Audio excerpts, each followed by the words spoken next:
Ma famille a ri quand je suis entré seul au mariage. Elle n'a même pas pu trouver de cavalier, a murmuré ma sœur. Puis la porte s'est ouverte, un milliardaire est entré, a pris ma main et a dit « Désolé pour le retard, mon amour ». Ce qu'il a fait ensuite a figé tout le monde. Dès l'instant où je suis entré seul au mariage de ma cousine Camille, toute ma famille a éclaté en rires étouffés et en chuchotements. Pauvre Amélie, toujours la carriériste, jamais la mariée. Ma tante Marguerite a ricané assez fort pour que toute la rangée l'entende. Ce qu'ils ignoraient, c'est que dans exactement 27 minutes, lorsqu'Antoine Laurent, le milliardaire de la tech et mon fiancé secret depuis 6 mois, franchirait ses portes à ma recherche, leur moquerie se transformerait en quelque chose de bien plus désespéré. Une opportunité. Si vous regardez cette vidéo et avez déjà ressenti le pincement du rejet familial, pour ensuite les voir revenir en rampant lorsqu'ils avaient besoin de quelque chose, vous n'êtes pas seul. Grandir en tant qu'Amélie Dubois signifiait vivre avec une étiquette permanente, la déception de la famille.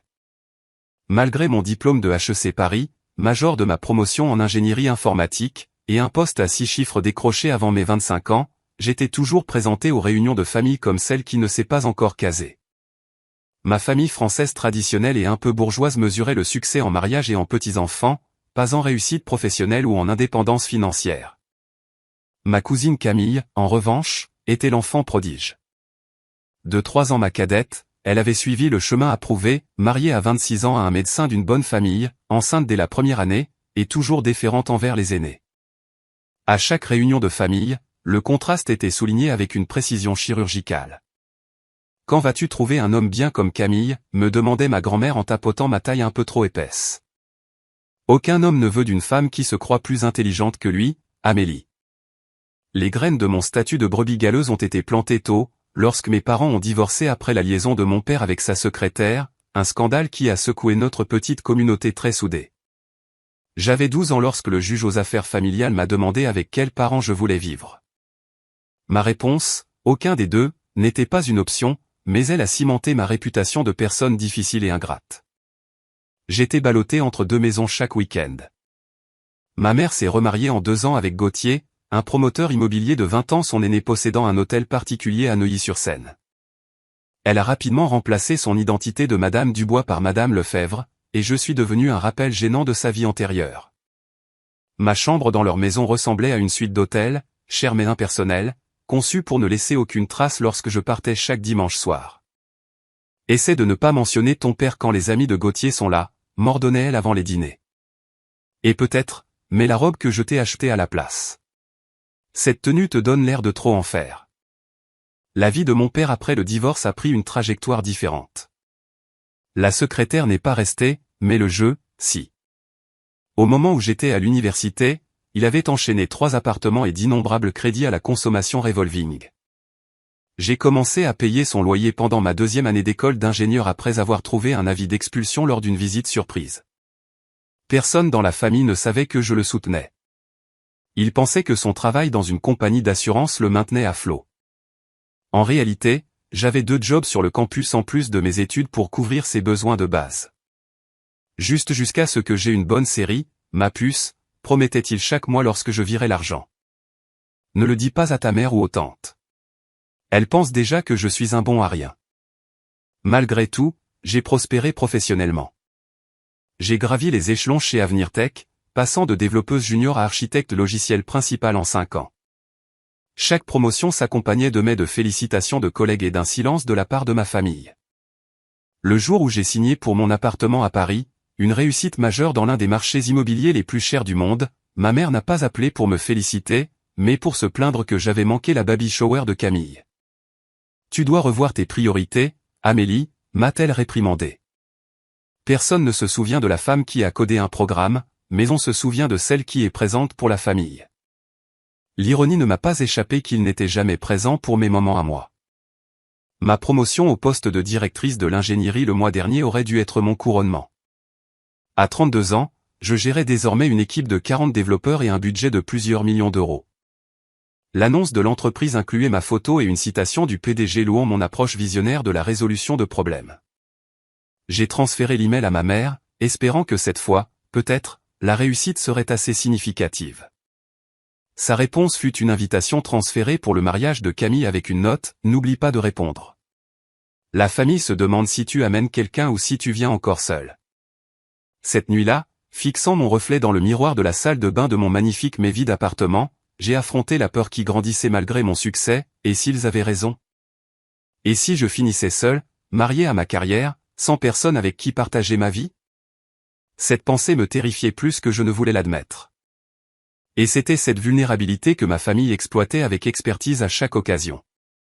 Ce qu'ils ne savaient pas, c'est que tout avait changé 6 mois plus tôt, lors du sommet annuel de l'innovation technologique à Nice, où j'avais rencontré Antoine Laurent. La salle de bal du centre des congrès était bondée des suspects habituels, fondateurs de start-up en suite à capuche de luxe, investisseurs en capital risque scrutant la salle à la recherche de la prochaine idée à 1 milliard d'euros. Et des cadres de la tech comme moi essayant de recruter des talents avant la concurrence. Je me dirigeais vers le bar quand quelqu'un m'a bousculé par derrière, faisant tomber mon téléphone sur le sol en marbre. « Je suis vraiment désolé », dit une voix profonde alors que nous nous accroupissions tous les deux pour le ramasser. « L'écran n'est pas fissuré, j'espère ?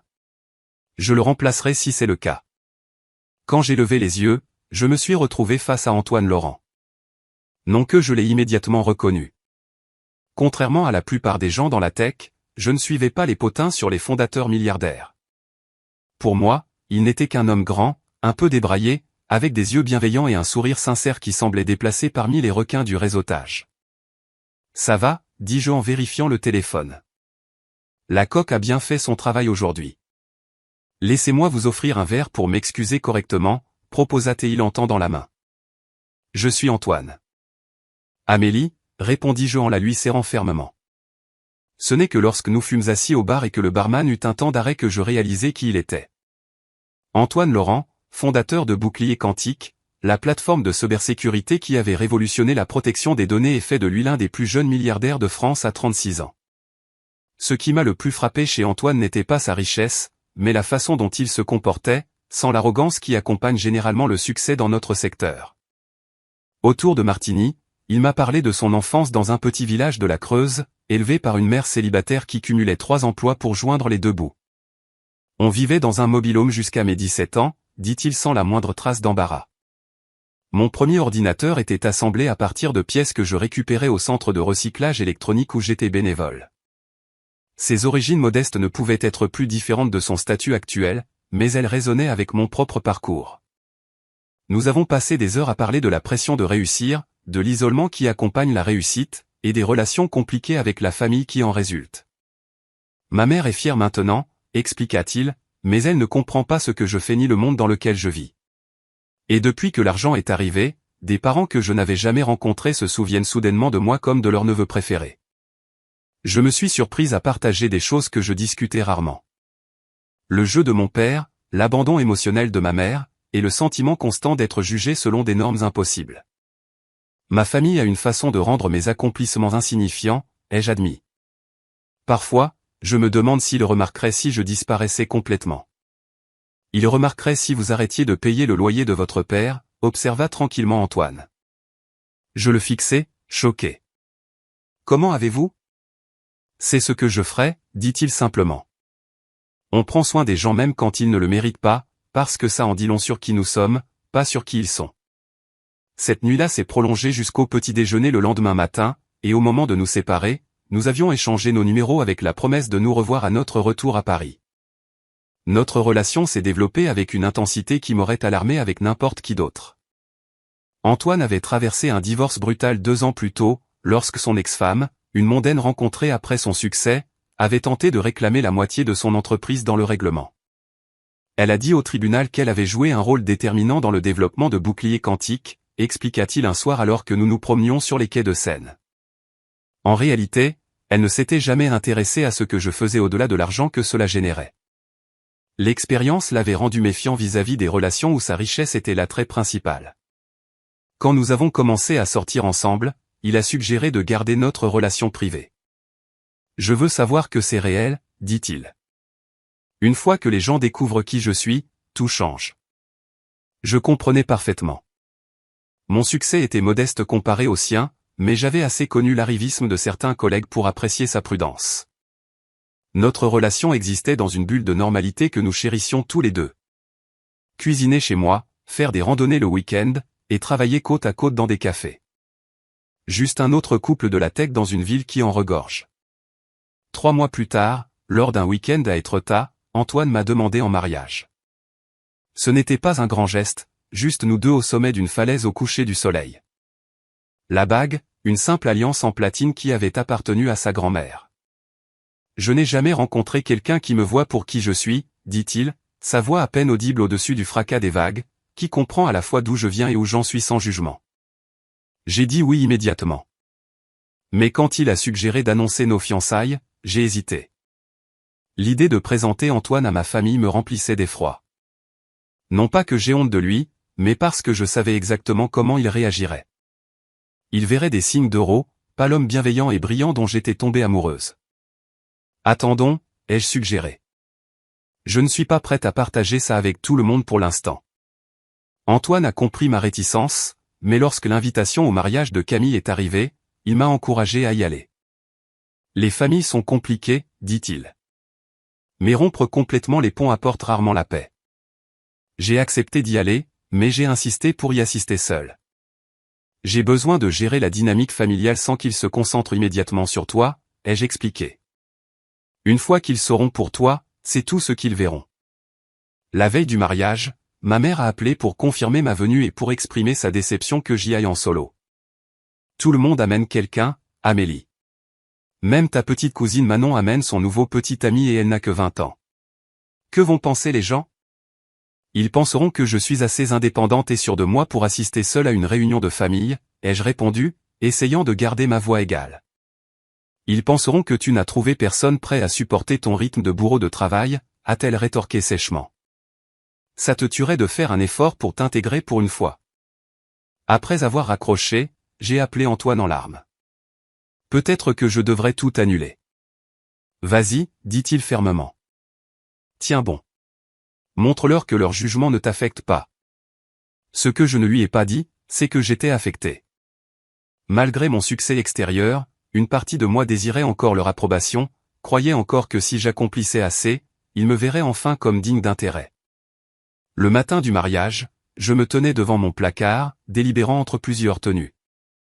J'ai finalement choisi une robe en soie émeraude simple mais élégante de la dernière collection Chanel, une pièce qui coûtait plus que mon remboursement hypothécaire mensuel, mais qui paraîtrait sobre à un œil non averti. Le choix me semblait symbolique de ma vie, des accomplissements extraordinaires déguisés en ordinaire pour éviter l'examen minutieux de la famille. En attachant les boucles d'oreilles en jade de ma grand-mère, le seul héritage familial que je possédais, j'ai pris une décision. J'ai envoyé un SMS à Antoine, j'ai changé d'avis.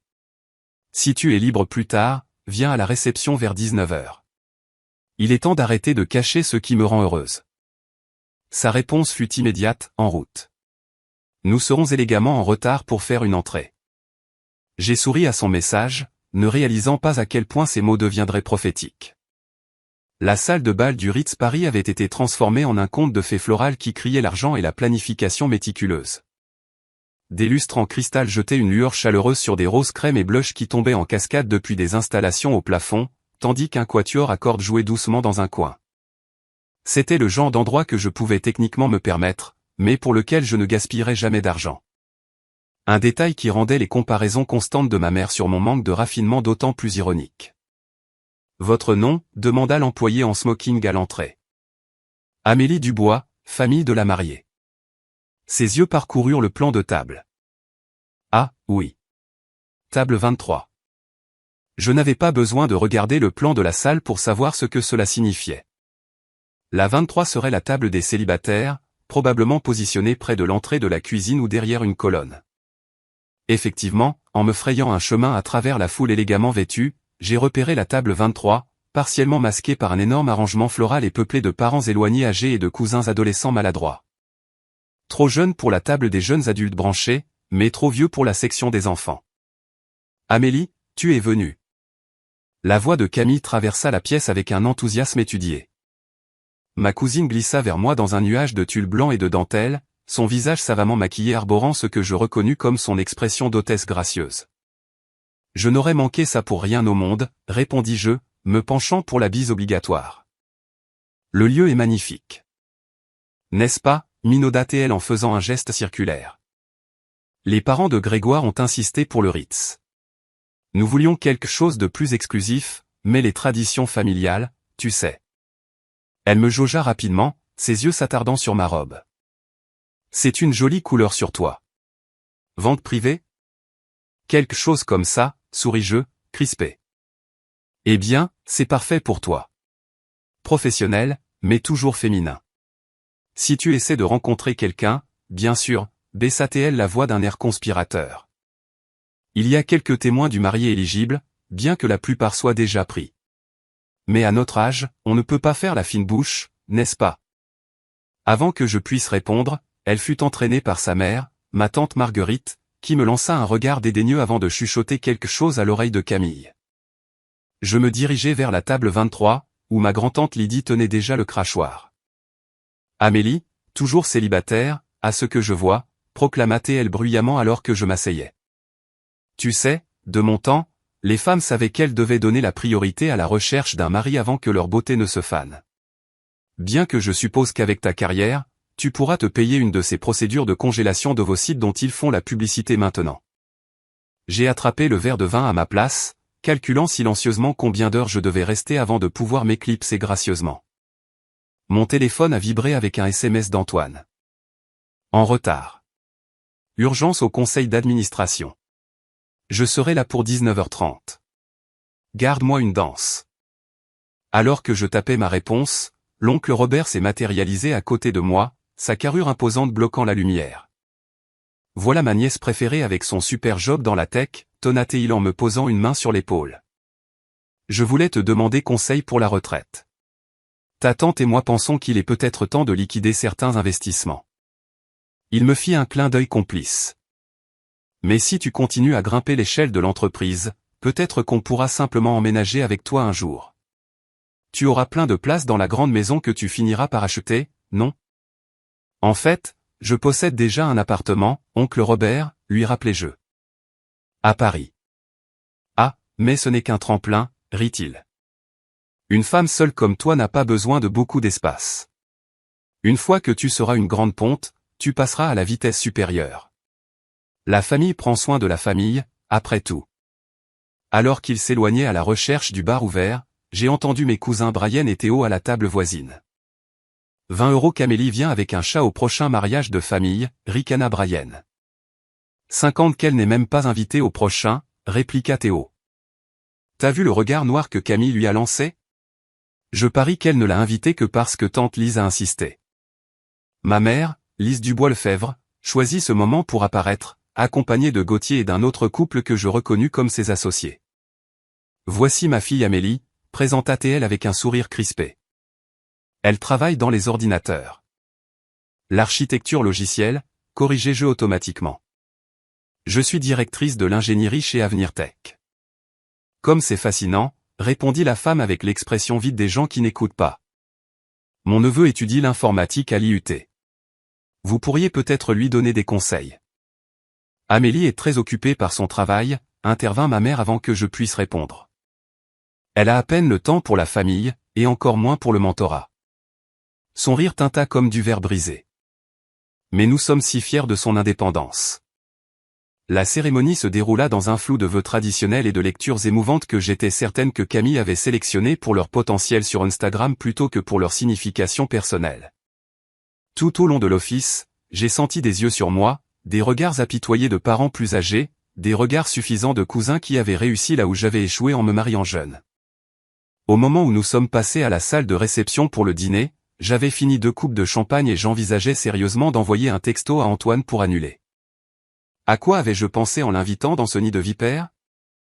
Ces gens m'avaient fait me sentir inadéquate quand j'étais simplement brillante. Comment le traiterait-il une fois qu'il découvrirait sa fortune? Dans les toilettes ornées où je m'étais retiré pour me ressaisir, 2 des demoiselles d'honneur de Camille se remaquillaient et bavardaient librement, ignorant ma présence dans la cabine. Tu te rends compte qu'Amélie est encore venue seule, dit la première voix. Ma mère dit qu'elle est mariée à son travail parce qu'aucun homme ne supporterait son attitude. C'est triste, en fait, répondit la seconde. Toutes ses études et elle ne comprend pas que les hommes ne veulent pas rivaliser avec la carrière d'une femme. Mon mari dit que les femmes comme elles finissent seules, avec leur diplôme pour les tenir au chaud la nuit. Je suis sorti de la cabine, faisant sursauter les deux femmes en pleine conversation. Sans un mot, je me suis lavé les mains, j'ai remis mon rouge à lèvres et je suis sorti la tête haute, bien qu'à l'intérieur, leur mot ait atteint leur cible avec une précision douloureuse. De retour à la table 23, j'ai vérifié mon téléphone. 19h15. Antoine arriverait bientôt, et je commençais à regretter mon invitation impulsive. Cet environnement était toxique. Pourquoi l'y exposer? Je composais un message pour l'avertir quand les chuchotements ont commencé. Au début, j'ai cru que c'était une autre salve de commérage à mon sujet, mais les murmures se propageaient depuis l'entrée dans toute la salle de bal. Les têtes se tournaient, les conversations s'arrêtaient, et même le quatuor à cordes semblait flancher un instant. Qui est-ce? Chuchota quelqu'un bruyamment. Ça doit être le mystérieux ami investisseur de la Silicon Valley de Grégoire, répondit un autre. De l'autre côté de la salle, Camille fronçait les sourcils, clairement agacée que l'attention soit détournée de son grand jour. Et puis je l'ai vu. Antoine, debout dans l'embrasure de la porte dans un smoking Tom Ford parfaitement taillé, scrutant la salle avec détermination. Même si je ne l'avais pas connu, j'aurais reconnu l'argent dans son allure, non pas par arrogance, mais par la confiance tranquille de quelqu'un qui n'a jamais eu à prouver sa valeur. La distinction était subtile mais indubitable, comme la différence entre les sacs de créateurs ostentatoires de ma mère et le simple bracelet de jade de ma grand-mère qui était dans notre famille depuis des générations. Nos regards se sont croisés à travers la salle bondée, et son visage s'est illuminé de ce sourire chaleureux et sincère qui avait conquis mon cœur 6 mois plus tôt. Alors qu'il commençait à se diriger vers moi, j'ai senti un changement dans l'atmosphère, comme une girouette tournant soudainement pour suivre un vent nouveau. Et à cet instant, en regardant les expressions de ma famille passer du mépris à une intense curiosité, j'ai réalisé que j'étais sur le point d'assister à la performance familiale la plus spectaculaire de ma vie. Le faible grondement de chuchotements excités a suivi Antoine alors qu'il traversait la salle de bal. J'entendais des bribes de spéculation. C'est Antoine Laurent, le fondateur de Bouclier Quantique. En couverture de Forbes le mois dernier. L'information se répandait comme une traînée de poudre à travers la réception. Quelqu'un près de moi le cherchait frénétiquement sur Google, haletant devant les résultats. Antoine, inconscient de l'agitation qu'il créait, gardait les yeux fixés sur moi avec ce sourire légèrement en coin qui faisait toujours battre mon cœur.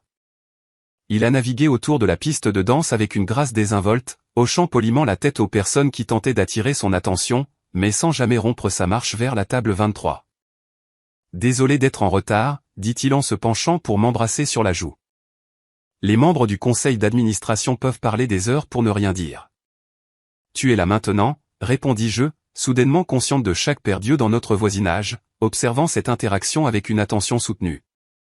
Ma grand-tante Lydie, qui quelques instants auparavant se lamentait de mon célibat, se redressait maintenant et tapotait ses cheveux argentés. Amélie, ma chérie, tu ne vas pas nous présenter ton ami? Sa voix avait grimpé d'au moins une octave par rapport à son ton précédent. Antoine, voici ma grand-tante Lydie. Tante Lydie, voici Antoine Laurent. Mon fiancé, compléta Théil, lui prenant la main et la serrant chaleureusement. C'est un plaisir de rencontrer la famille d'Amélie.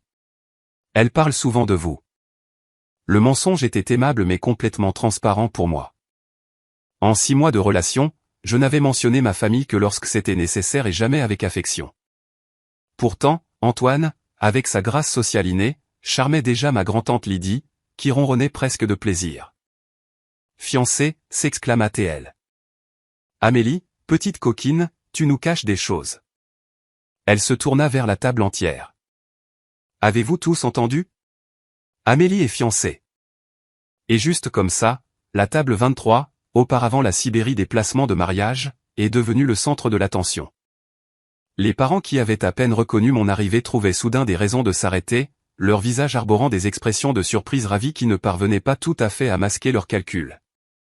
De l'autre côté de la salle, j'ai vu ma mère figée en pleine conversation, sa coupe de champagne à mi-chemin de ses lèvres alors qu'elle assimilait cette nouvelle. Même à distance, je pouvais lire la succession rapide d'émotions sur son visage, le choc, la confusion, et enfin, le plus révélateur, l'opportunité. Elle s'excusa auprès de son cercle et fonça vers notre table, interceptée brièvement par ma tante Marguerite, qui lui chuchota quelque chose d'urgent à l'oreille tout en faisant un geste dans notre direction. Au moment où elles nous ont rejoints, les deux femmes s'étaient transformées en versions radieuses et accueillantes d'elles-mêmes que je n'avais jamais rencontrées auparavant. Amélie, s'extasia ma mère, m'embrassant avec un enthousiasme sans précédent. Pourquoi ne m'as-tu pas dit que tu amenais quelqu'un de si spécial? Sans attendre de réponse, elle se tourna vers Antoine et lui tendit la main. Lise Lefebvre, la mère d'Amélie. Et voici ma belle-sœur, Marguerite. Antoine Laurent, répondit-il en leur serrant la main à toutes les deux. J'ai beaucoup entendu parler de la famille. Félicitations pour le magnifique mariage de votre fille, ajouta-t-il à l'adresse de tante Marguerite. Oh, merci, minauda tante Marguerite. Camille sera ravie de savoir qu'une personne de votre calibre assiste à son grand jour. Elle se pencha d'un air conspirateur. Je vous ai reconnu immédiatement, bien sûr. Votre travail en cybersécurité est révolutionnaire. Mon mari Robert est dans la finance. Je dois absolument vous le présenter. Comme s'il était attiré par l'odeur de l'argent, l'oncle Robert se matérialisa à notre table, un verre à la main et un sourire commercial fermement en place. Ai-je entendu mon nom? Robert Dubois, patriarche de la famille et fier père de Camille. Il serra vigoureusement la main d'Antoine. Formidable mariage, n'est-ce pas? On n'a pas regardé à la dépense pour ma petite fille. C'est certainement élégant, acquiesça Antoine, sa main trouvant la mienne sous la table et la serrant doucement, une reconnaissance silencieuse du spectacle qui se déroulait autour de nous. Je suis la croissance de Bouclier Quantique depuis des années, continua l'oncle Robert, bien que je sache pertinemment qu'il pouvait à peine utiliser sa messagerie électronique. Approche fascinante de la sécurité blockchain. J'ai quelques idées sur les applications potentielles dans le secteur bancaire traditionnel si cela vous intéresse. Si vous regardez cette vidéo et ressentez une gêne par procuration, croyez-moi, c'était 100 fois pire d'être là. La façon dont ma famille est passée du mépris au désespoir était à la fois une validation et écœurante. Comme tant d'entre vous qui commentez vos propres expériences avec l'amour familial conditionnel, j'assistais en temps réel à la rapidité avec laquelle leur discours changeait lorsque le statut et l'argent entraient en jeu. N'oubliez pas de vous abonner si vous voulez entendre la suite où les choses prennent une tournure encore plus tordue. Je suis toujours ouvert aux nouvelles perspectives, répondit diplomatiquement Antoine. Mais ce soir, je suis juste ici pour soutenir Amélie et célébrer l'heureux événement de votre famille. Ma mère, qui planait anxieusement, saisit cette occasion pour affirmer son lien. Amélie a toujours été ma fille brillante, déclara-t-elle en posant une main possessive sur mon épaule. Je lui ai toujours dit, n'est-ce pas, ma chérie? Concentre-toi sur tes études. Vise les étoiles. Son père et moi avons tout sacrifié pour lui donner les meilleures opportunités. Cette réécriture de l'histoire était si effrontée que j'ai failli m'étouffer avec mon eau. Le pouce d'Antoine traçait des cercles sur ma paume sous la table. Un geste apaisant qu'il avait appris m'aidait à me recentrer lorsque j'étais stressé. Vous devez être très fier, dit-il d'un ton neutre. Amélie est exceptionnelle dans tout ce qu'elle fait. Son équipe chez Avenir Tech parle de son leadership en des termes élogieux. Vous êtes au courant de son travail, demanda ma mère, surprise. Bien sûr, répondit Antoine. Nous nous sommes rencontrés au sommet de l'innovation technologique à Nice. Sa présentation sur les protocoles de sécurité adaptatifs était le point culminant de la conférence. C'était une légère exagération. Nous nous étions rencontrés au bar après ma présentation, qui avait été bien accueillie, mais n'était pas le point culminant. Mais son soutien me réchauffa néanmoins. C'est bien notre Amélie, intervint l'oncle Robert. Toujours la tête de la famille. Nous savions qu'elle finirait par se faire des relations haut placées. L'implication était claire. Ma valeur pour la famille venait de monter en flèche, uniquement basée sur la personne avec qui je sortais. La transformation fut aussi rapide que transparente. Bientôt, la cousine Camille elle-même apparut, son irritation de mariée à peine dissimulée sous un sourire crispé. Amélie, tu aurais dû nous dire que tu amenais un invité si important. Nous t'aurions placé à la table d'honneur. Elle se tourna vers Antoine avec un charme étudié. Je suis Camille, la mariée. Nous sommes pratiquement des sœurs, Amélie et moi. Antoine, à son crédit, ne manqua pas un battement. Félicitations pour votre mariage. C'est une magnifique célébration. Merci, minauda-t-elle avant de se retourner vers moi, les yeux plissés. Mais je suis surprise que tu aies gardé tes fiançailles si secrètes, Amélie. Même pas une annonce à la famille. Nous sommes des gens discrets, répondis-je simplement. Eh bien, vous devez absolument venir prendre des photos avec nous, insista Camille, bien que je remarquais que l'invitation était clairement destinée à Antoine plutôt qu'à moi. Grégoire adorerait vous rencontrer. Il est dans le capital risque, vous savez. Peut-être plus tard, déclina Antoine. Je viens d'arriver et je n'ai même pas eu la chance de vraiment discuter avec ma fiancée. Le terme possessif envoya une autre onde de choc parmi les parents assemblés. J'ai vu ma petite cousine Manon envoyer des textos frénétiquement, sans doute pour répandre la nouvelle à ceux qui n'étaient pas à portée de voix. Alors que Camille retournait à contre-cœur vers ses autres invités, j'ai regardé mes parents se disperser stratégiquement dans la réception, chacun planifiant clairement sa prochaine approche. Ma mère avait accaparé le photographe du mariage, arrangeant probablement des photos avec Antoine. L'oncle Robert était déjà en grande conversation avec le père de Grégoire, faisant des gestes dans notre direction. Tante Marguerite tapait furieusement sur son téléphone, googlant probablement la valeur nette d'Antoine. « Est-ce tout ce que tu attendais ?» murmura Antoine, ses yeux pétillants d'amusement. « Pire, admis-je. Je suis désolé de t'infliger ça. Ne le sois pas. C'est fascinant d'un point de vue anthropologique. » Il balaya la pièce du regard. « Bien que je sois surpris que ton père ne se soit pas encore approché. Il est probablement au bar, soupirai-je. Il trouve ces réunions de famille difficiles. » Comme par hasard, j'aperçus mon père qui nous observait de l'autre côté de la salle, son expression indéchiffrable. Contrairement aux autres, il ne fit aucun mouvement pour s'approcher, se contentant de lever légèrement son verre en signe de reconnaissance lorsque nos regards se croisèrent. Avant que je puisse décider d'aller vers lui, ma mère réapparut avec le photographe du mariage à sa suite. « Nous devons absolument prendre des photos du couple heureux, annonça-t-elle. Antoine, cela vous dérangerait terriblement ? C'est pour l'album de famille. » Alors que nous posions pour les photos, des photos que je savais n'avoir jamais été prévues avant l'arrivée d'Antoine, j'ai ressenti un malaise croissant. Ce n'était plus simplement amusant. Cela révélait quelque chose de laid sur ma famille, et par extension sur le monde dans lequel Antoine naviguait quotidiennement. Les gens ne le voyaient pas, lui. Ils voyaient ce qu'il représentait, tout comme ma famille ne m'avait jamais vu, moi. Le photographe nous a positionnés près du gâteau de mariage orné, demandant à Antoine de se rapprocher, de mettre son bras autour de moi. Ma mère planait à proximité, dirigeant la séance photo avec une autorité croissante. Peut-être qu'Amélie pourrait porter mon collier de diamants pour les photos, suggéra-t-elle, défaisant déjà la pièce ostentatoire que Gauthier lui avait offerte pour leur anniversaire. Ça irait très bien avec sa robe. Ses boucles d'oreilles en jade sont parfaites, intervint doucement Antoine. Les héritages familiaux ont plus de sens que les bijoux empruntés, vous ne trouvez pas ? La réprimande subtile fit taire ma mère momentanément. Alors que le photographe continuait de prendre des photos, Antoine me chuchota à l'oreille, « Ça va ? On peut partir si c'est trop. » En levant les yeux vers son expression inquiète, j'ai réalisé quelque chose d'important. Pendant que ma famille voyait des signes d'euro, Antoine me voyait, moi, comme il l'avait toujours fait. Le contraste ne pouvait être plus frappant. « Ça va », l'assurai-je. « En fait, je vais mieux que bien.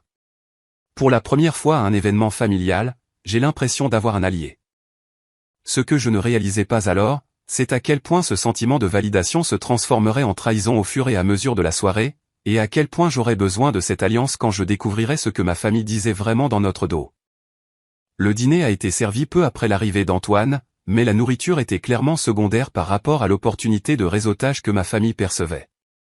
Le coordinateur du mariage a dû demander à plusieurs reprises aux gens de retourner à leurs places assignées alors qu'un flot constant de parents trouvait des excuses pour visiter la table 23. Mon cousin au 3e degré, Julien, qui avait ignoré mes 3 dernières cartes d'anniversaire, se souvint soudain de nos étés d'enfance ensemble au lac d'Annecy. « Tu te souviens comment on attrapait des grenouilles près du ponton, Amélie ? C'était le bon temps. » Dis, mon fils postule à des programmes d'ingénierie cet automne. Tu pourrais peut-être glisser un mot quelque part ? Ma tante Viviane, qui avait un jour dit à ma mère que j'étais trop opiniâtre pour faire une bonne épouse, ne cessait maintenant de louer mon esprit indépendant. J'ai toujours dit à Lise qu'Amélie trouverait sa voie. Certaines fleurs éclosent plus tard, mais de manière plus spectaculaire, n'est-ce pas, Antoine ? Même les cousins adolescents qui s'étaient moqués de moi plus tôt traînaient maintenant dans le coin, mentionnant de manière pas si subtile leur compte Instagram et leur chaîne YouTube au cas où quelqu'un serait intéressé à soutenir de jeunes créateurs. L'oncle Robert, comme on pouvait s'y attendre, était le plus transparent.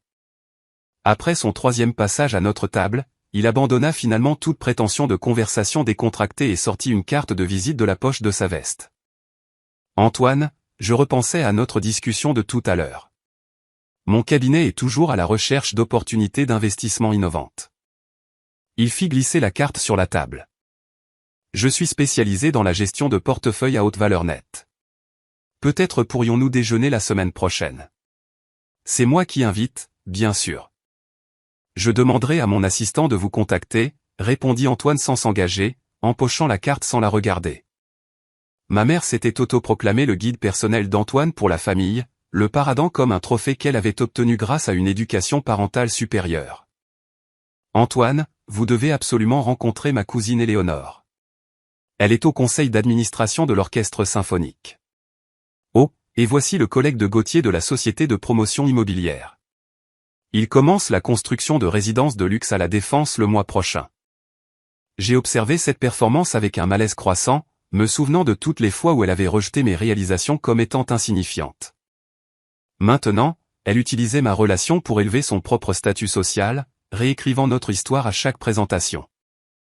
J'ai toujours encouragé les ambitions d'Amélie, l'ai-je entendu dire à un invité impressionné. Je savais qu'elle était destinée à de grandes choses. L'intuition d'une mère, vous savez. Antoine, à son crédit, a gardé son sang-froid tout au long de ce défilé, mais je pouvais voir son sourire devenir plus figé au fil de la soirée. Pendant un bref moment seul, alors que le dessert était servi, il se pencha près de mon oreille.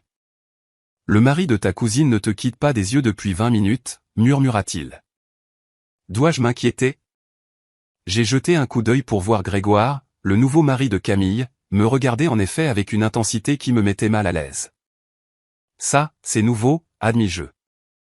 Il a à peine reconnu mon existence pendant la fête de fiançailles.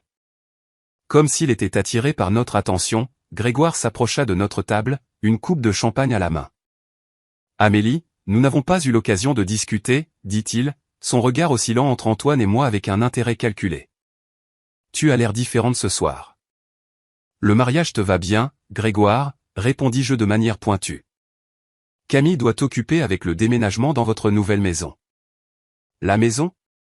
Oui, dit-il vaguement, son attention clairement ailleurs. Antoine, je suis l'expansion de boucliers quantiques sur les marchés asiatiques. Stratégie brillante. J'ai quelques idées sur les synergies potentielles avec les biens immobiliers de ma famille à Monaco si cela vous intéresse. La conversation qui suivit fut une tentative transparente d'établir une connexion commerciale, Grégoire reconnaissant à peine ma présence alors qu'il était ostensiblement venu pour me parler.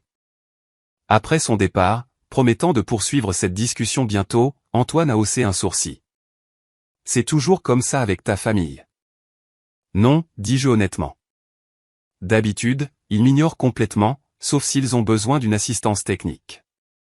Cette version est nouvelle. De l'autre côté de la salle, j'ai repéré mes jeunes cousines, Emma et Sophie. Autrefois des amies proches pendant l'enfance, mais distantes depuis que leur mère avait décidé que j'étais une influence douteuse. Maintenant, elles planaient à proximité, rassemblant clairement leur courage pour s'approcher. Amélie, appela finalement Emma, s'approchant avec Sophie. Tu nous as manqué aux réunions de famille ces derniers temps. J'ai assisté à tous les événements majeurs, fis-je remarquer. Nous étions à la même table pour le nouvel an il y a 3 mois. Eh bien, on n'a pas vraiment parlé, rectifia Sophie. Tu sais comment c'est avec les fêtes de famille, tellement de monde. Bref, on se demandait si tu pouvais nous aider avec quelque chose. Emma vient d'obtenir son diplôme en marketing et je termine mon programme en école de commerce le semestre prochain. On a entendu dire qu'Avenir Tech avait un programme de stage incroyable. La demande était si prévisible que j'ai failli rire. Le processus de candidature est en ligne. C'est assez compétitif. Mais tu pourrais sûrement glisser un bon mot, insista Emma. Connexion familiale et tout ça. Avant que je puisse répondre, une autre cousine s'est approchée. Léa, la fille de tante Marguerite, qui avait rendu mon adolescence particulièrement misérable avec ses comparaisons constantes et ses pics subtils. Amélie, il faut absolument qu'on se rattrape, s'extasia-t-elle, ignorant complètement Emma et Sophie. Ça fait une éternité depuis notre virée shopping. Nous n'avions jamais fait de shopping ensemble, pas une seule fois. Antoine, je ne pense pas qu'on ait été présenté correctement, continua-t-elle, tendant la main avec un sourire étudié. Léa Dubois, la sœur de Camille et la cousine préférée d'Amélie quand on était petite. On était inséparables. La réécriture de l'histoire devenait de plus en plus créative de minute en minute. En réalité, Léa avait un jour accidentellement renversé du punch sur ma robe à sa fête de 18 ans après que j'ai reçu des compliments de son béguin. C'est drôle, Amélie ne vous a jamais mentionné, répondit Antoine avec un sourire agréable qui n'atteignit pas ses yeux. L'expression de Léa vacilla un instant avant qu'elle ne se reprenne. Oh, c'est bien notre Amélie. Toujours si secrète. On devrait organiser un week-end entre cousins bientôt pour se rattraper. Mon mari vient d'acheter un bateau. Peut-être que vous pourriez vous joindre à nous pour une sortie. Les invitations se sont poursuivies tout au long de la soirée, chacune plus transparente que la précédente. Des parents qui évitaient auparavant mon regard revendiquaient maintenant des liens profonds et des souvenirs partagés qui n'avaient jamais existé. Le deuxième mari de ma mère, Gauthier, qui avait à peine toléré ma présence dans leur maison, avait soudain toujours considéré Amélie comme la fille que nous n'avons jamais eue. Alors que le gâteau était coupé et que la danse commençait, Antoine et moi nous sommes retirés dans un coin relativement calme de la salle de bal. Le spectacle constant m'avait épuisé, et je me suis appuyé contre son épaule, trouvant du réconfort dans sa présence solide. Je suis désolé, dis-je doucement. C'est exactement la raison pour laquelle j'hésitais à t'introduire dans ce monde. Ne t'excuse pas, répondit-il en me caressant doucement les cheveux. Si quoi que ce soit, cela m'aide à mieux te comprendre. L'armure que tu portes, la façon dont tu remets en question les louanges. Tout prend son sens maintenant. Sur la piste de danse, je pouvais voir divers membres de la famille nous observer, élaborant clairement leur prochaine approche. Le calcul dans leurs yeux était sans équivoque. Le même regard que j'avais vu diriger vers des clients fortunés lors des collectes de fonds caritatives de ma mère. Ils ne nous voient pas comme des personnes, réalisais-je à voix haute. Pour eux, nous ne sommes que des ressources potentielles à exploiter. Ce n'est pas rare, dit Antoine avec la lassitude de l'expérience. Après mon introduction en bourse, des parents éloignés que je n'avais pas vus depuis l'enfance se sont soudain souvenus de mon anniversaire. La brute de mon école primaire m'a contacté pour s'excuser et me présenter sa start-up dans le même email. L'orchestre a commencé à jouer un slow, et Antoine s'est levé en m'offrant sa main. Danse avec moi. Ça pourrait tenir les vautours à distance pendant quelques minutes. Alors que nous dansions ensemble, j'ai senti le poids de dizaines d'yeux suivre notre mouvement. Camille regardait avec une irritation à peine dissimulée. Son grand jour était devenu, d'une manière ou d'une autre, celui de la relation de quelqu'un d'autre. Ma mère rayonnait d'une fierté qu'elle n'avait pas méritée, planifiant déjà comment tirer parti de cette connexion dans ses cercles sociaux. Ils n'arrêteront jamais maintenant, murmurai-je contre l'épaule d'Antoine. Une fois qu'ils sauront pour toi, pour nous, ils continueront à venir avec des demandes et des attentes. Laisse-les faire, dit-il simplement. Nous fixerons des limites ensemble. L'important, c'est que nous nous voyons clairement, même si eux ne le font pas. Ces mots me réconfortèrent. Mais en regardant les attitudes transformées de ma famille, je ne pouvais me défaire d'un sentiment de malaise croissant.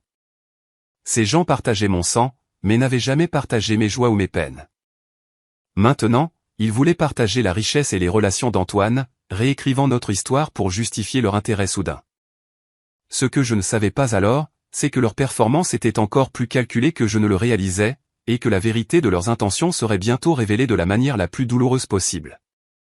La réception battait son plein, la piste de danse bondait d'invités de plus en plus désinhibés à mesure que le bar ouvert faisait son effet. Antoine avait été accaparé par Grégoire et plusieurs parents masculins près du bar, tous désireux de discuter d'opportunités d'investissement et d'échanger des cartes de visite. Je m'étais excusé pour trouver un moment de paix, me dirigeant vers la terrasse pour prendre l'air. Le couloir menant à l'extérieur passait devant le salon des dames, et en approchant, j'ai entendu des voix familières flottant à travers la porte entr'ouverte. J'ai ralenti mes pas, quelque chose dans leur ton me faisant hésiter. Une véritable mine d'or, disait ma tante Marguerite, sa voix légèrement pâteuse à cause du champagne. Tu as vu comment il la regarde ? Complètement épris. Amélie se rend enfin utile à la famille. Je me suis figé, ma main agrippant le mur pour me soutenir. J'ai failli tomber quand je l'ai vu entrer, répondit la voix de ma mère. Antoine Laurent. Tu sais à combien est évaluée son entreprise? Des milliards avec un B. Et Amélie n'a jamais dit un mot. Comportement égoïste typique, le gardant pour elle toute seule. Au moins, elle l'a piégé avant qu'il ne réalise qu'il pouvait trouver mieux, ajouta une autre voix. Léa, pensai-je. Mais je ne comprends toujours pas ce qu'il lui trouve. Ce n'est même pas la plus jolie de la famille. Leurs rires me transpercèrent comme du verre, mais je suis resté cloué sur place, incapable de m'éloigner. Gauthier est déjà en train de planifier comment l'approcher pour investir dans le nouveau projet, continua ma mère. Antoine est exactement le genre de contact dont nous avons besoin pour faire passer l'entreprise au niveau supérieur. J'ai dit à Gauthier que nous devrions les inviter à dîner la semaine prochaine.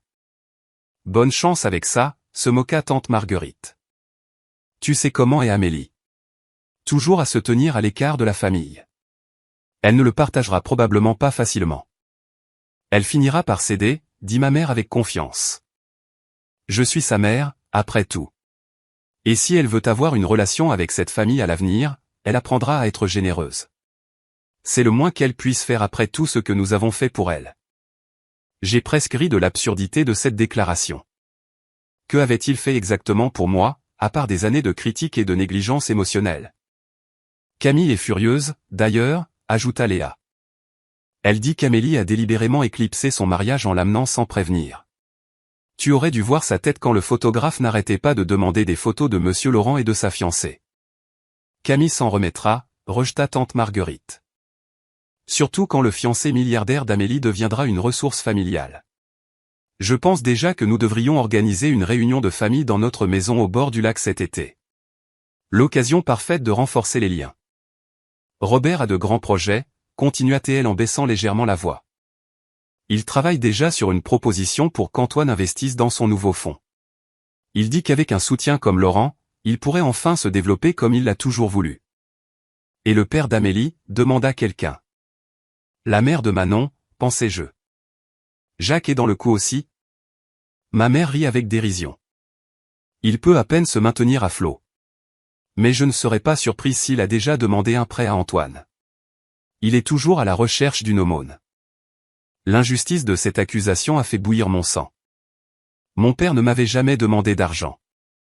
Je le lui avais offert, voyant sa lutte, et contrairement au vautour dans la salle de bain, il avait toujours montré un intérêt sincère pour ma vie et ma carrière, même quand il ne comprenait pas tout. Je n'arrive toujours pas à croire qu'elle ait décroché quelqu'un comme Antoine Laurent, s'émerveilla Léa. Quelle a été sa technique, à votre avis? Elle n'est pas vraiment du genre chaleureux et féminin que les hommes recherchent habituellement. Les implications grossières de ces mots flottaient dans l'air, suivies de ricanements. Quoi qu'elle ait fait, elle devrait donner des leçons, plaisanta tante Marguerite. J'ai encore 2 filles à marier, et un gendre milliardaire aiderait certainement avec les frais d'adhésion au country club. Plus de rire, plus de verre qui teinte. Je suis resté figé, chaque mot cimentant une froide prise de conscience dans ma poitrine. Il n'était pas seulement opportuniste. Il planifiait activement d'exploiter ma relation. On devrait y retourner avant qu'il ne remarque notre absence, dit finalement ma mère. Gauthier est censé présenter Antoine à ses partenaires de golf. Il cherche toujours de nouveaux membres au club. Et je dois m'assurer que Robert ne boit pas trop avant de faire son pitch d'investissement. Tante Marguerite était d'accord. J'ai entendu du mouvement et je me suis rapidement retiré dans le coin, me pressant contre le mur alors qu'elles sortaient des toilettes. Quand leurs voix se sont estompées dans le couloir, je me suis glissé dans le salon maintenant vide et je me suis enfermé dans une cabine, les mains tremblantes. Le pire n'était pas leur complot ou même leurs insultes. C'était la confirmation que rien n'avait changé. Pour eux, j'étais toujours la même Amélie décevante, seulement maintenant avec un atout de valeur attaché. Ils ne voyaient pas mon bonheur ou ma relation, juste une opportunité de faire avancer leurs propres intérêts. Les larmes me piquaient les yeux, mais je refusais de les laisser couler. Je ne leur donnerais pas la satisfaction de ruiner mon maquillage, de savoir qu'ils m'avaient encore blessé. J'ai pris de profondes respirations, comptant lentement, comme j'avais appris à le faire pendant les crises de panique à l'université.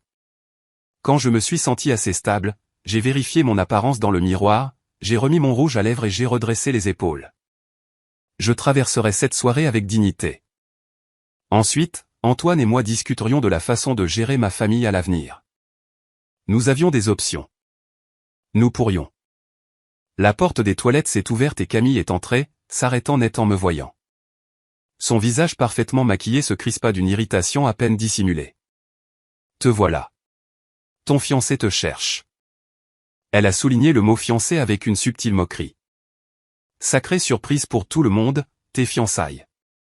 C'est drôle comme tu n'en as jamais parlé avant ce soir. » « C'était privé, répondis-je d'un ton égal. Tout n'a pas besoin d'être une annonce publique, n'est-ce pas?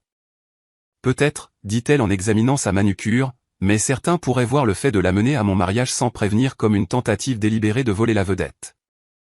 Ce n'était pas mon intention, dis-je sincèrement. Et encore félicitations pour ton mariage. Grégoire semble attentionné. Ses yeux se plissèrent à mon choix de mots prudents. Nous savions toutes les deux que son nouveau mari avait passé plus de temps à réseauter qu'à célébrer leur union ce soir. Garde juste ton petit ami milliardaire loin de mon mari, dit-elle sèchement. Grégoire n'a pas besoin d'être distrait par des discussions d'affaires pendant notre mariage. L'hypocrisie était stupéfiante. Grégoire avait été celui qui poursuivait Antoine sans relâche toute la soirée. Je ferai savoir à Antoine que tu préférerais qu'il se concentre sur la célébration de ton grand jour, répondis-je avec une douceur délibérée. Alors que je m'apprêtais à partir, Camille me bloqua légèrement le passage. Encore une chose, Amélie. Quand la famille commencera à demander des faveurs, et ils le feront, souviens-toi de qui a été là pour toi toutes ces années et de qui ne l'a pas été. La loyauté, ça compte.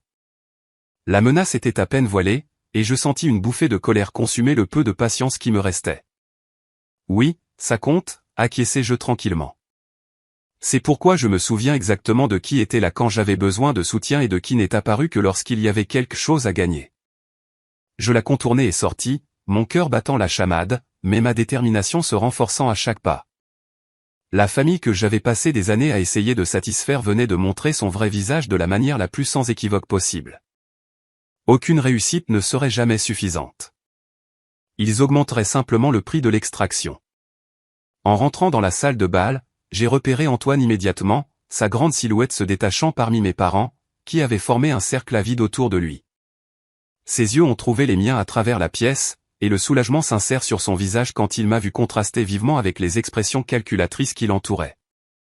Je me suis dirigé vers lui, chaque pas ressemblant à une décision.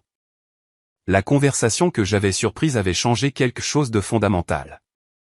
Pas seulement sur la façon dont je voyais ma famille, mais sur la façon dont je me voyais moi-même et les choix que j'avais faits.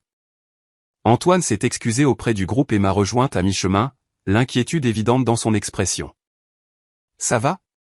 Tu es parti un moment. » J'ai pris une profonde inspiration, levant les yeux vers l'homme qui avait vu de la valeur en moi bien avant de connaître ma famille ou leurs opinions. « Non, dis-je honnêtement, mais ça ira. Il faut qu'on parle. » Antoine me guida vers une alcôve tranquille près des portes de la terrasse, sa main chaude contre le bas de mon dos. La musique et le brouhaha s'estompèrent légèrement alors que nous nous éloignions de la zone principale de la réception. « Que s'est-il passé ? Demanda-t-il, sa voix basse d'inquiétude. J'ai hésité, tiraillé entre le désir de me décharger et celui de le protéger de la laideur que j'avais découverte. J'ai surpris une conversation de certains membres de la famille dans les toilettes, ai-je finalement admis. À notre sujet. À ton sujet, plus précisément. Son expression ne changea pas.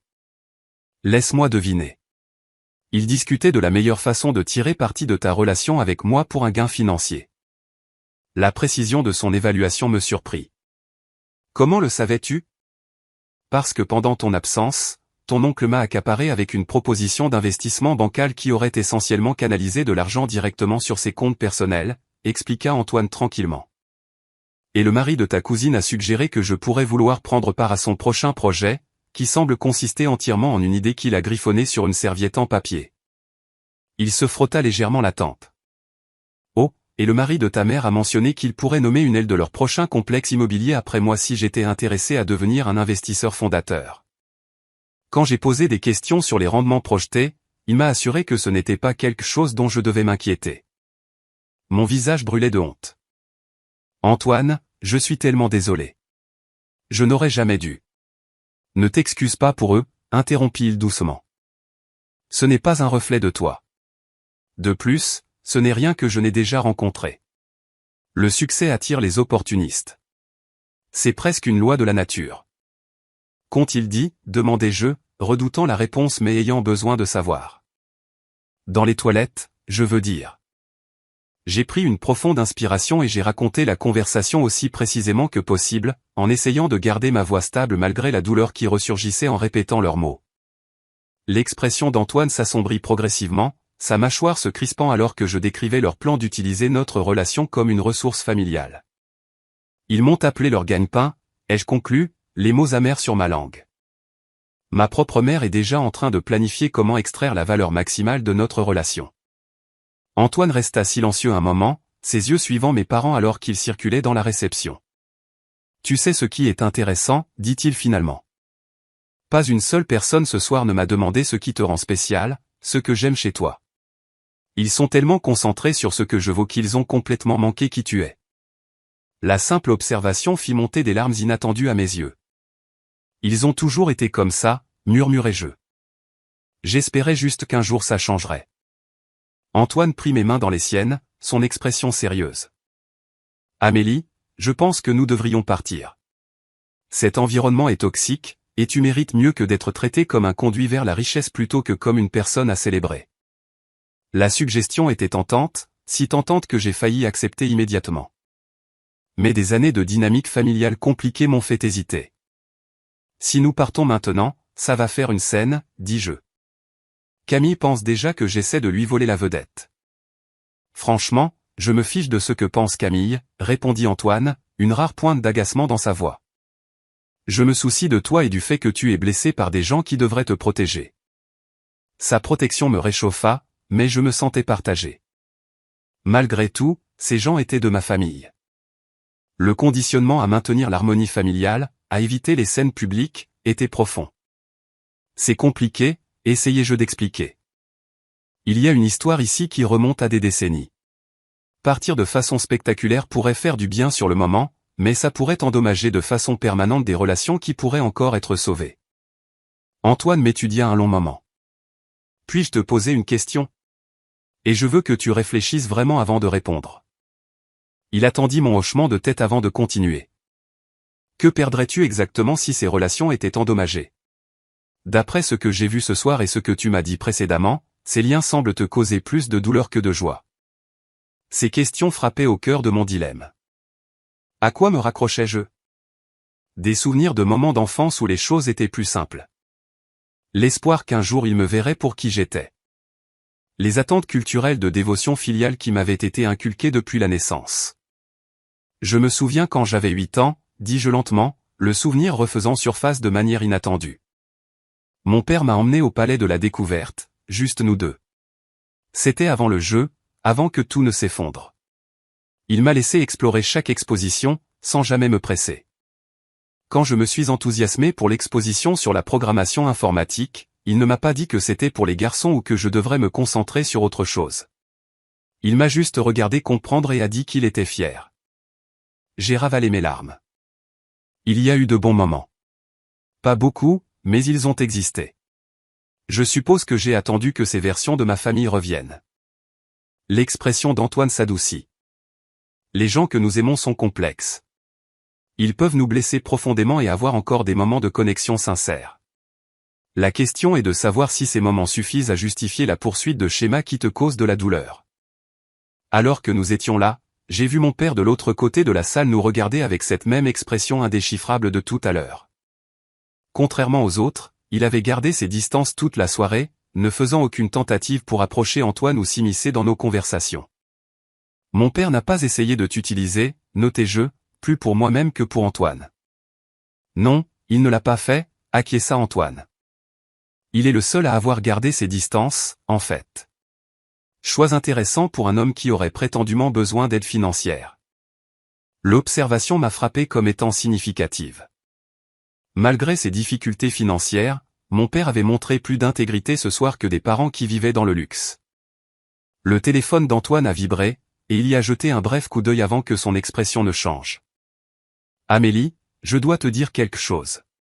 Pendant que tu étais partie, j'ai entendu ton oncle et ta tante discuter de leur projet d'annoncer nos fiançailles à tout le monde pendant le discours, sans nous consulter. Ils n'oseraient pas, dis-je, bien que je sache immédiatement qu'ils le feraient absolument. Ils ont déjà parlé au DJ pour qu'il leur donne le micro après le discours du témoin, confirma Antoine. Apparemment, ils veulent transformer nos fiançailles en une célébration familiale, une qui établit commodément leur lien avec moi devant tous leurs amis et associés. L'audace était à couper le souffle. Non seulement ils prévoyaient de détourner le mariage de Camille avec notre annonce, mais ils le faisaient sans même nous le demander, traitant notre relation comme un bien commun à exploiter pour le capital social. Donc, nous avons le choix, continua Antoine. Nous pouvons partir maintenant et éviter toute la situation. Nous pouvons rester et les laisser faire l'annonce, récompensant ainsi leur comportement. Ou, l'incitai-je quand il fit une pause. Un léger sourire se dessina au coin de sa bouche. Ou nous pouvons prendre le contrôle du récit nous-mêmes. Quelque chose dans son ton me fit me redresser. À quoi penses-tu ? Je pense qu'il est temps que ta famille apprenne qui tu es vraiment et ce qu'ils ont manqué en te traitant comme une pensée après coup toutes ces années. Il me serra doucement les mains. Mais c'est ta décision. Ce sont tes parents, et tu devras faire face aux conséquences bien après ce soir. J'ai regardé la réception, ma mère charmant un associé d'Antoine qu'elle avait réussi à identifier et à accaparer, l'oncle Robert montrant quelque chose sur son téléphone à un groupe d'auditeurs impressionnés, tante Marguerite nous observant avec des yeux calculateurs de l'autre côté de la salle. Puis j'ai regardé Antoine, qui ne m'avait jamais rien demandé en 6 mois, sauf l'honnêteté et le partenariat. La décision s'est cristallisée avec une clarté surprenante. Faisons-le, dis-je. Reprenons le contrôle du récit.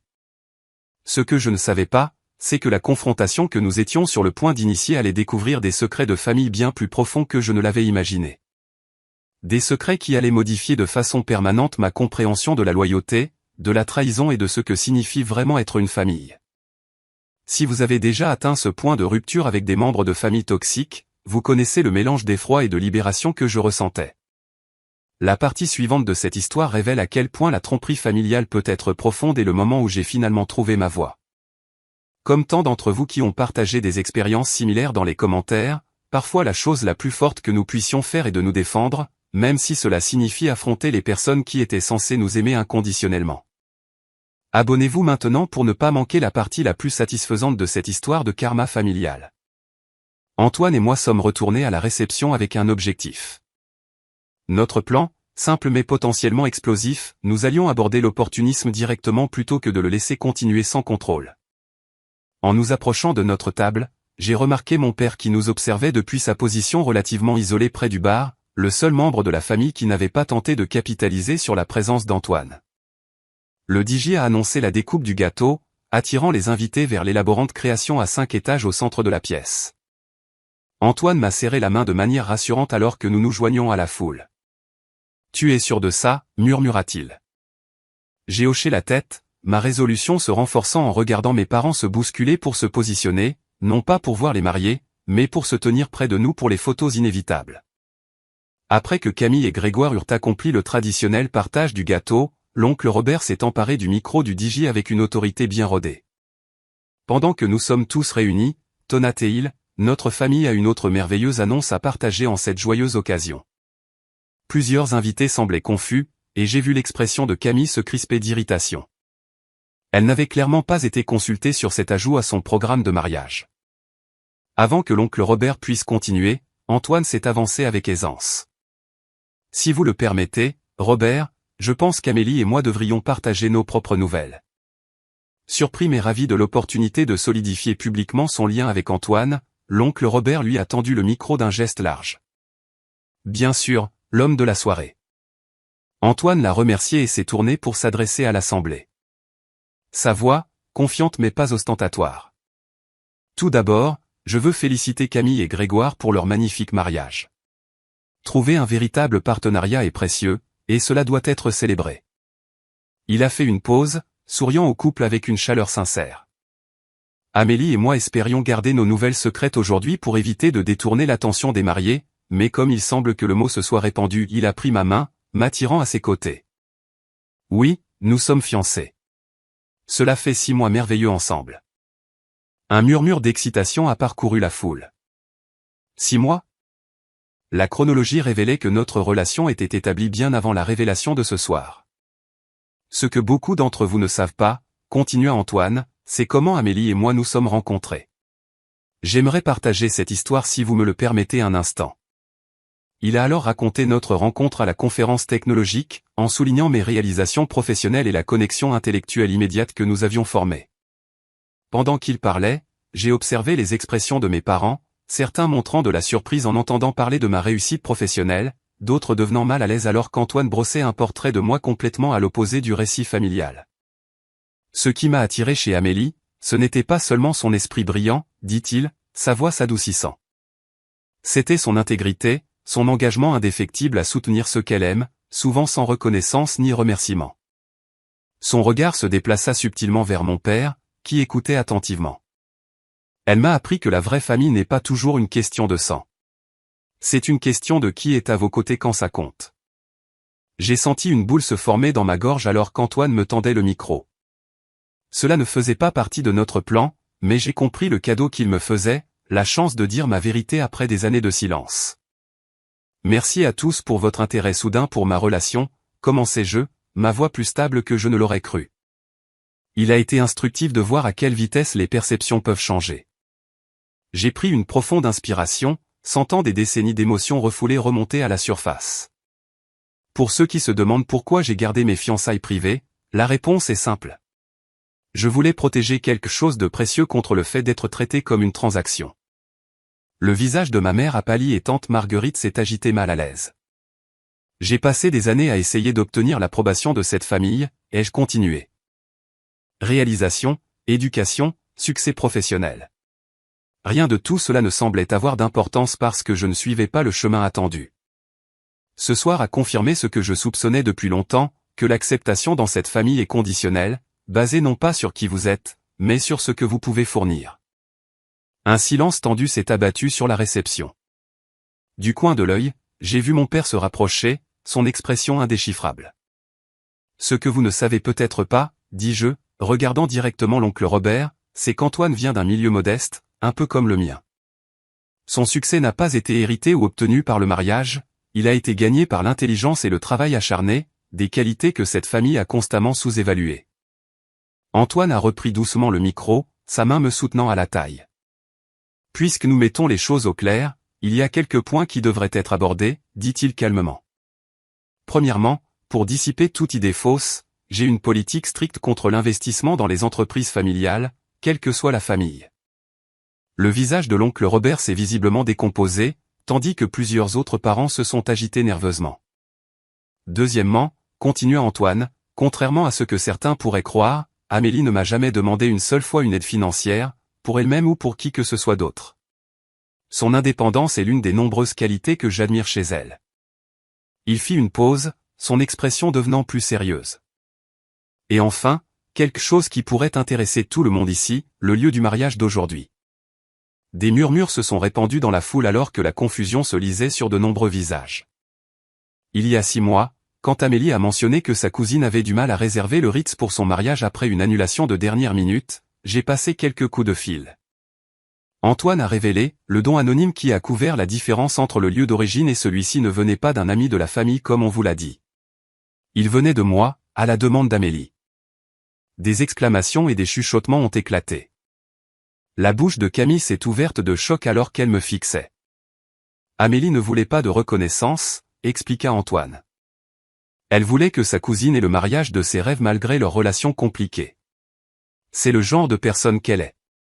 Généreuse sans attente de retour. Ma mère s'est avancée, son sang-froid se fissurant. Amélie, pourquoi ne nous l'as-tu pas dit? Nous aurions pu remercier correctement. Parce que ce n'était pas une question de gratitude, l'interrompis-je, reprenant le micro. C'était une question de faire quelque chose de gentil sans en faire une monnaie d'échange social. Quelque chose que cette famille semble avoir oublié être possible. Avant que quiconque puisse répondre, mon père s'est enfin approché, s'arrêtant à une distance respectueuse de nous. Il y a autre chose qu'ils ne savent pas, dit-il tranquillement, sa voix portant toujours dans le silence stupéfait. Quelque chose qu'il est temps de partager, je pense.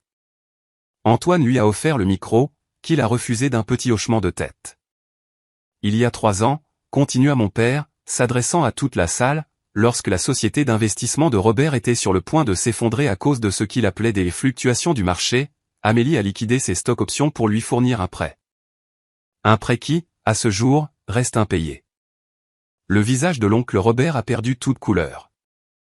Jacques, c'est une affaire de famille privée. Pas plus privée que d'annoncer les fiançailles d'Amélie sans sa permission, rétorqua sèchement mon père. Pas plus privée que la façon dont cette famille a traité ma fille tout en profitant de son succès. Il se tourna vers moi, ses yeux remplis d'un mélange de fierté et de regret. Je ne suis pas innocent dans tout ça. Je t'ai pris de l'argent aussi, Amélie. L'argent du loyer, les factures médicales. Je me disais que c'était temporaire, qu'un jour je réparerais les choses. L'aveu public m'a stupéfié. Nous n'avions jamais parlé ouvertement du soutien financier que je lui apportais. La différence, continua-t-il, c'est que je n'ai jamais prétendu que c'était autre chose que ce que c'était, une fille aidant son père quand il n'avait nulle part où aller. Je n'ai jamais revendiqué le mérite de ton succès ou essayé de t'utiliser pour avancer. Le silence qui suivit fut assourdissant. Camille s'avança, son expression conflictuelle. « Tu as payé pour mon lieu de mariage ?» me demanda-t-elle directement. « Après tout. Après la façon dont nous t'avons traité ?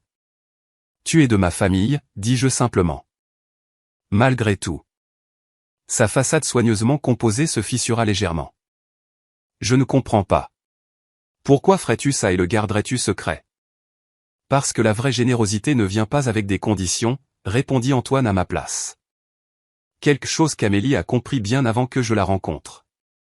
Alors que les implications de ces révélations se propageaient dans l'assemblée, j'ai vu quelque chose changer dans l'expression collective de ma famille. Le choc laissant place à la honte, les calculs remplacés par la réflexion. Le récit soigneusement construit des rôles familiaux avait été définitivement perturbé. L'oncle Robert a tenté de limiter les dégâts. Eh bien, c'est inattendu, mais la famille, c'est la famille. Nous avons toujours soutenu Amélie à notre manière. Arrête, dis-je fermement. Juste, arrête. Plus de réécriture de l'histoire pour s'adapter au moment présent. Plus d'acceptation conditionnelle. Soit vous me voyez pour qui je suis, tout entière, pas seulement les parties qui vous profitent, soit nous n'avons plus de relation à l'avenir. L'ultimatum flottait dans l'air, des années de sentiments refoulés enfin exprimés. À cet instant d'honnêteté brute, debout à côté de l'homme qui ne m'avait jamais demandé d'être autre chose que moi-même, j'ai senti une vie passée à chercher l'approbation enfin s'évanouir. Ce qui allait suivre déterminerait quelles relations survivraient à la nuit et lesquelles seraient définitivement altérées par la vérité enfin dite à voix haute. La réception s'est poursuivie de manière plus discrète après notre confrontation. Certains parents se sont retirés à des tables éloignées, mal à l'aise avec l'exposition publique de dynamiques familiales habituellement gardées cachées. D'autres se sont approchés avec prudence, tentant des excuses maladroites ou des explications qui servaient surtout à souligner la profondeur du problème plutôt qu'à le résoudre. Ma mère m'a trouvé alors qu'Antoine s'était éloigné pour prendre un appel professionnel, un vrai cette fois. « Amélie, commença-t-elle, sa voix inhabituellement hésitante. Ce que tu as dit tout à l'heure. Ce n'était pas tout à fait juste. J'ai toujours voulu le meilleur pour toi. Je l'ai regardé, vraiment regardé, peut-être pour la première fois depuis des années. L'apparence soigneusement entretenue, le positionnement constant pour l'avantage social, la façon dont ses yeux balayaient encore la pièce, même pendant cette conversation supposément intime. Tu voulais ce que tu pensais être le meilleur, corrigeai-je doucement. Basé sur tes valeurs, pas les miennes. Il y a une différence. Je suis toujours ta mère, insista-t-elle. Ça ne compte pas pour quelque chose ? La question flottait entre nous, chargée d'une histoire non dite. Autrefois, j'aurais peut-être immédiatement acquiescé, acceptant le lien biologique comme une raison suffisante pour maintenir des schémas toxiques. Ce soir avait changé quelque chose de fondamental en moi. Être une mère est un fait biologique, dis-je finalement. Être un parent, quelqu'un qui nourrit, soutient et accepte inconditionnellement. C'est un choix que tu fais chaque jour. Tu n'as pas fait ce choix depuis longtemps, maman. Son visage se plissa légèrement. La rare manifestation d'émotion sincère nous surprit toutes les deux. Je ne sais pas comment être différente, admit-elle. C'est comme ça que j'ai été élevée, comment ma mère me traitait. Je sais, reconnus-je. Et c'est pourquoi je ne te coupe pas complètement les ponts. Mais à l'avenir, nous avons besoin de limites, de vraies limites. En commençant par la compréhension que ma relation avec Antoine n'est pas une ressource familiale. C'est ma vie personnelle. Elle hocha lentement la tête, bien que je puisse voir que l'ajustement serait difficile pour elle. Et le mariage? Serons-nous invités? Ça dépend, dis-je honnêtement. De si tu montres un intérêt à me connaître, la vraie moi, d'ici là. Pas seulement la version de moi qui est pratique ou avantageuse. Alors qu'elle s'éloignait, j'ai ressenti un étrange mélange de tristesse et de libération. Fixer des limites était douloureux mais nécessaire, comme percer un abcès qui suppurait depuis des années. De l'autre côté de la salle, j'ai aperçu Camille assise seule à la table d'honneur, son expression pensive alors qu'elle regardait les derniers invités sur la piste de danse. D'un coup de tête, je l'ai approchée. Encore félicitations, lui offris-je. Malgré tout, c'était une belle cérémonie. Elle leva les yeux, son maquillage parfait légèrement bavé par ce qui aurait pu être des larmes. « Tu as vraiment payé pour ce lieu ?» demanda-t-elle directement. J'ai hoché la tête. Antoine a passé les appels. Mais oui, c'était mon idée. Pourquoi? Après la façon dont je t'ai traité. Les choses que j'ai dites dans ton dos. Elle secoua la tête, confuse. J'ai réfléchi soigneusement à ma réponse. Parce que je me souviens quand on était gamine, avant que la politique familiale ne prenne le dessus. Tu parlais du mariage de tes rêves dans un endroit comme celui-ci, avec les lustres en cristal et le grand escalier. Quand Antoine a mentionné qu'il connaissait le directeur ici, ça m'a semblé une opportunité de réaliser ça. Sa façade soigneusement construite se fissura davantage. J'ai été horrible avec toi, admit-elle. Jalouse de ta liberté, de ta carrière, de tout ce que ma mère me disait ne pas être important tout en me poussant vers le mariage parfait. Nous jouions toutes les deux les rôles qui nous avaient été assignés, répondis-je. La bonne fille suivant la tradition, la rebelle la rejetant. Aucune de nous n'a créé ces catégories.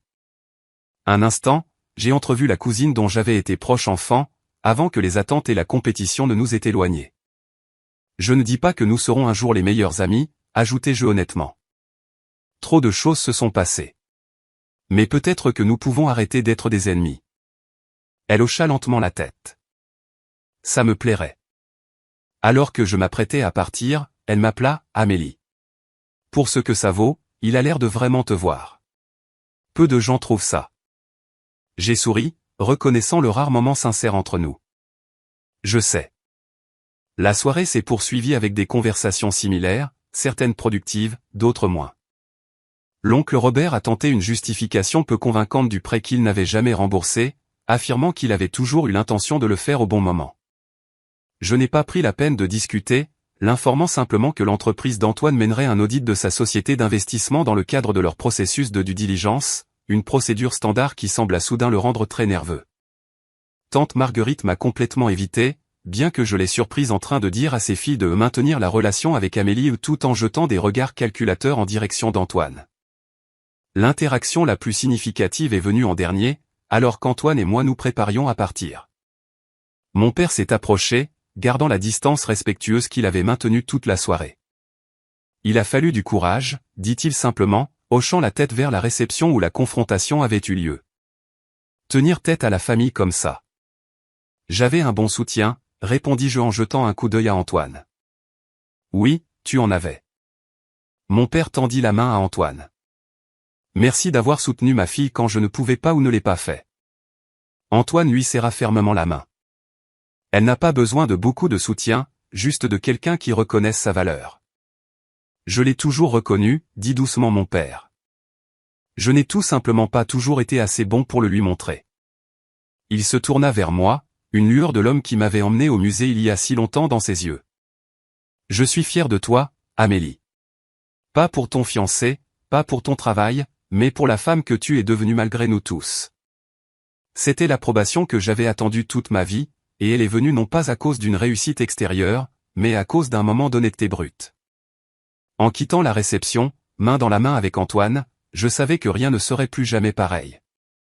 Le chemin à parcourir avec ma famille serait long et compliqué, rempli de conversations difficiles et de limites à maintenir. Certaines relations ne s'en remettraient jamais, d'autres pourraient lentement se reconstruire sur une base plus honnête. Mais pour la première fois, je ne me sentais pas défini par leurs attentes ou leurs déceptions. Je me sentais libre. Libre d'être la femme que j'avais travaillé si dur pour devenir, et libre de construire une nouvelle famille basée non pas sur des obligations de sang, mais sur le respect mutuel, l'amour inconditionnel et une vérité partagée. En regardant Antoine, dont le sourire reflétait ma propre joie nouvelle, j'ai réalisé que l'histoire que j'avais racontée à ma famille ce soir-là n'était pas seulement une confrontation. C'était une déclaration d'indépendance, et le véritable début de ma propre vie.